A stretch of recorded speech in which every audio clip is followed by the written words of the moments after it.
बात करनी है इंडियन इकोनॉमिक डेवलपमेंट के बारे में। बात करेंगे chapter number 1 Indian economy on the eve of independence के बारे में। सबसे पहले तो चैप्टर में हमने पढ़ना क्या है। चैप्टर का मेन मोटिव है जब हमारी इंडिपेंडेंस हुई तो इंडिया के हालात कैसे थे वो बताना। Basically industrial sector, agriculture sector, occupational structure, demographic profile या फिर इंफ्रास्ट्रक्चर, ये सारे टॉपिक हमने पढ़ने हैं और आज हमने बात करनी है एग्रीकल्चर सेक्टर के बारे में।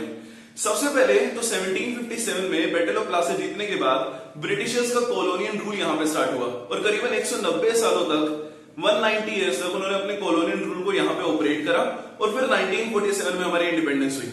अगर मैं इंडियन इकोनॉमी के बारे में बात करूं तो हमारी इकोनॉमी स्टेगनेंट इकोनॉमी थी, काफी ज्यादा डेवलपमेंट के चांसेस खत्म हो चुके थे और हम पूरे तरीके से एग्रीकल्चर सेक्टर के ऊपर डिपेंडेंट थे।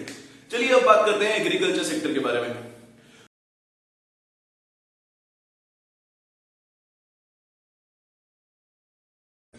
तो बेटा बात करें अगर एग्रीकल्चर सेक्टर के बारे में तो एग्रीकल्चर सेक्टर के 2-3 फीचर्स आपको ये बता देंगे कि एग्रीकल्चर सेक्टर कितना बैकवर्ड था और हम पूरे तरीके से एग्रीकल्चर सेक्टर के ऊपर डिपेंडेंट थे तो पूरी इंडियन इकोनॉमी कितनी बैकवर्ड थी।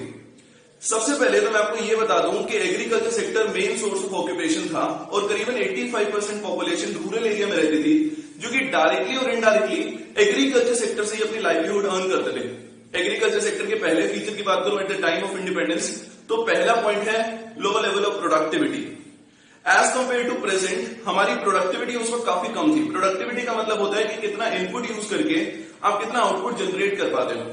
तो बेटा पर हेक्टेयर लैंड के ऊपर जितनी पहले प्रोडक्शन हो पाती थी आज उसी पर हेक्टेयर लैंड के ऊपर हम 5 गुना ज्यादा प्रोडक्शन कर पाते हैं और इसका रीजन है कि अभी हमारी गवर्नमेंट की पॉलिसीज पहले के कंपैरिजन में अच्छी हैं और हमारे पास अच्छी टेक्नोलॉजी अवेलेबल है पहले के कंपैरिजन में।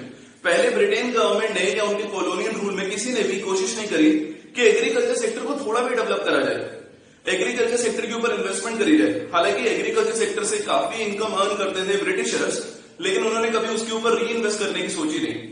दूसरा पॉइंट है हाई डिग्री ऑफ अनसर्टेनिटी, यानी कि हम बारिश के ऊपर काफी ज्यादा डिपेंडेंट थे और वो काफी अनसर्टेन सोर्स है वाटर सप्लाई के लिए। बेसिकली हमारे पास permanent means of irrigation available नहीं थे और हमें बारिश के ऊपर डिपेंडेंट रहना पड़ता था। यानी कि अच्छी बारिश होगी तो अच्छी खेती बाड़ी हो पाएगी, खराब बारिश होगी तो खराब खेती बाड़ी होगी। थर्ड पॉइंट है बेटा सबसिस्टेंस फार्मिंग। सबसे पहले तो समझिए कि सबसिस्टेंस फार्मिंग होता क्या है। सबसिस्टेंस फार्मिंग का मतलब होता है प्रोडक्शन फॉर सेल्फ कंजम्पशन, यानी कि फार्मर्स जो भी लैंड यूज करते थे उसके ऊपर अपने लिए फूड क्रॉप प्रोड्यूस करा करते थे और मार्केट में बेचने का सामान उनका कोई ख्याल नहीं था। बेसिकली ये फार्मर्स की मजबूरी थी। इसके अंदर दोनों के नुकसान थे, इकोनॉमी का भी नुकसान था और फार्मर का भी नुकसान था। बेसिकली फार्मर चाहते थे कि उनका मार्केट में अगर सामान बिकता है तो उनके पास पैसे आए एटलीस्ट, लेकिन जो जमींदार थे वो फार्मर का सामान मार्केट में बेचते थे लेकिन वापसी उनको पैसे नहीं देते थे। मतलब फार्मर के जो हक का पैसा था वो जमींदार खा लेते थे फार्मर्स का, क्योंकि मार्केट तक डायरेक्टली कोई लिंक नहीं था उस वक्त, तो जमींदार इस चीज का फायदा उठाते थे।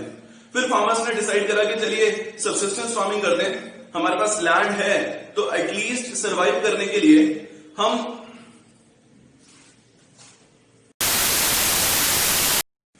तो बेटा बात करनी है एग्रीकल्चर सेक्टर के 2 सबसे इंपॉर्टेंट फीचर्स की, जिसमें से सबसे पहला है सबसिस्टेंस फार्मिंग। तो सबसिस्टेंस फार्मिंग का मतलब क्या होता है? इसका मतलब होता है production for self consumption. Basically उस वक्त ज्यादातर फार्मर्स जो भी लैंड यूज करते थे वो ज्यादातर अपने लिए ही क्रॉप प्रोड्यूस करते थे और फूड क्रॉप जनरली बनाया करते थे ताकि उसको खुद कंज्यूम कर सके। बेसिकली वो मार्केट के लिए प्रोड्यूस करना पसंद नहीं करते थे। इसका एक रीजन था। रीजन ये था कि अगर वो मार्केट के लिए बनाते भी थे तो उनके पास पैसा नहीं आ पाता था मार्केट से, यानी कि वो अपना सामान मार्केट तक डायरेक्टली नहीं पहुंचाते थे, जमींदारों के थ्रू पहुंचाते थे क्योंकि मार्केट में डायरेक्टली उनके लिंक नहीं थे। और जमींदार जो मार्केट से पैसा आता था वो फार्मर्स को वापस लौटाते नहीं थे, उसको खुद यूज कर लेते थे। फिर फार्मर्स ने सोचा कि अगर हम सामान प्रोड्यूस कर रहे हैं और उसके बावजूद भी हमारे पास पैसे नहीं आ रहे हैं तो हमारे पास जो एक लैंड का टुकड़ा है उसके ऊपर हम खुद भी अपने लिए सामान प्रोड्यूस कर सकते हैं, एटलीस्ट हम सर्वाइव तो कर पाएंगे। तो फार्मर्स ने सोचा कि हम सबसिस्टेंस फार्मिंग करेंगे। और अगर देखा जाए तो ये दोनों पॉइंट ऑफ व्यू से गलत है। कौन से दोनों पॉइंट ऑफ व्यू? फार्मर्स के पॉइंट ऑफ व्यू से भी और इकोनॉमी के पॉइंट ऑफ व्यू से भी, क्योंकि अगर फार्मर सामान बनाकर मार्केट में नहीं देंगे तो सप्लाई कम हो जाएगी और प्राइस बढ़ेंगे या फिर उन लोगों तक सामान नहीं पहुंच पाएगा जो एग्रीकल्चरिंग नहीं करते और फार्मर्स के पास भी पैसे नहीं आ पाएंगे। बाकी के भी तो खर्चे हैं, रेंट वगैरह देना है या खाने के अलावा काफी और चीजें भी होती है जिसके लिए पैसे की जरूरत पड़ती है। जब फार्मर्स कमर्शियलाइजेशन नहीं करेंगे तो उनके पास पैसे कहां से आएंगे।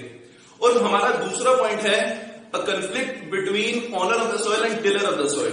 बेसिकली फार्मर और जमींदार, इन दोनों के बीच में एक 36 का आंकड़ा था।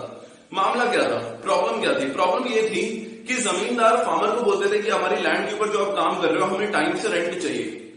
फार्मर कहते थे ठीक है, हम आपकी लैंड को यूज कर रहे हैं तो हम आपको रेंट तो देंगे ही, लेकिन जमींदार कहते थे कि आप जो टोटल प्रोडक्शन कर रहे हो उसमें से कुछ हिस्सा, कुछ शेयर ऑफ क्रॉप हमारे पास आएगा रेंट के अलावा। तो फार्मर कहता है ठीक है, हम ऐसा करेंगे, हम जो एफर्ट लगा के प्रोडक्शन कर रहे हैं हम अपने एफर्ट का पैसा नहीं लेंगे, आपको हम थोड़ा क्रॉप का शेयर दे देंगे, लेकिन हमें कॉस्ट शेयरिंग भी करनी है फिर। यानी कि सामान प्रोड्यूस होने के लिए कुछ खर्चा आएगा, जितना सामान हम आपको देंगे उसका शेयर ऑफ कॉस्ट हम आपसे लेंगे। तो जमींदार इसके लिए मना कर देते थे। मतलब ये काफी नाजायज चीज थी, ये काफी गलत चीज थी, क्योंकि आपको अगर टोटल आउटपुट का शेयर मिल रहा है तो उसको बनाने के लिए जो खर्चा होता है वो भी जमींदारों को शेयर करना चाहिए, और फार्मर के साथ वो शेयर नहीं करते थे, क्योंकि जमींदार को पता था कि फार्मर्स की मजबूरी है, एग्रीकल्चर के अलावा उनके पास कोई दूसरा सोर्स ऑफ ऑक्यूपेशन नहीं है, तो वो कहां से पैसा लाएंगे, या वो छोड़ के भी नहीं जा सकते, जमींदार जो मर्जी मांगे फार्मर को देना पड़ेगा।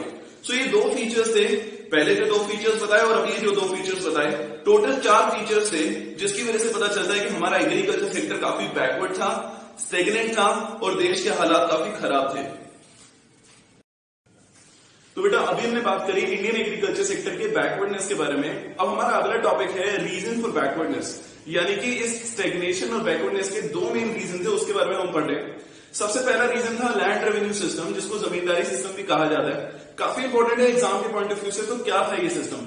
एक ट्रायंगुलर रिलेशनशिप था ब्रिटेन गवर्नमेंट, ब्रिटिशर्स यानी कि जमींदार और इंडियन फार्मर्स के बीच में।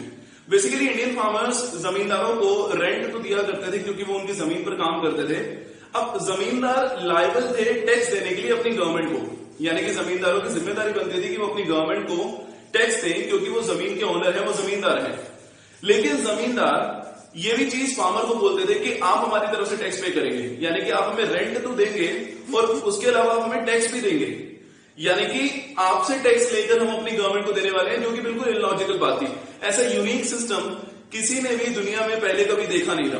बेसिकली जमींदारों का मेन मकसद यही था, उनका सबसे इंपॉर्टेंट मोटिव यही था कि इंडियन फार्मर्स गरीब रहें और उनको जब भी पैसों की जरूरत पड़े तो वो पैसा उधार लेने के लिए ब्रिटिशर्स के पास आए, और पैसा वो कभी वापस दे नहीं पाएंगे, इसकी वजह से वो ब्रिटिशर्स की गुलाम बन जाएंगे। उनका मेन मोटिव यही था। तो बेसिकली मैंने जैसे सब्सिस्टेंस फार्मिंग में आपको बताया कि वैसे भी फार्मर्स मार्केट के लिए सामान बना नहीं रहे थे और उनके पास पैसों की कमी थी, और ऊपर से वो रेंट भी दे रहे थे, क्रॉप का शेयर भी दे रहे थे, और अब मैं आपको बता रहा हूं कि वो जमींदारों की तरफ से टैक्स भी दे रहे थे।